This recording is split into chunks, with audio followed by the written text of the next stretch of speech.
স্বার্থপর এই দুনিয়া খোদার কসম কারো জন্য থামে না, বড় স্বার্থপর।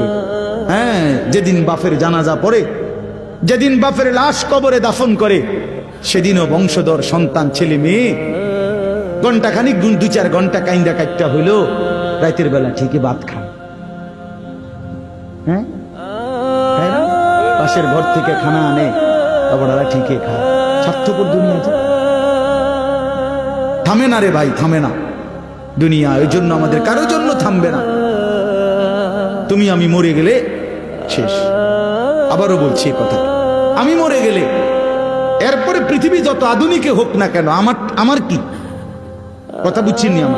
আমি মরার পরে যদি সবার ঘর স্বর্ণের বাড়ি হয়ে যায়, তো আমার লাভ হইল কি?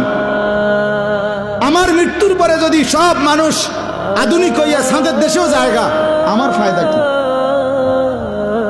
আমি তো না, আমি তো মরে গেলাম। যে কবরে চলে গেল সে কি আর ফিরে আসবে?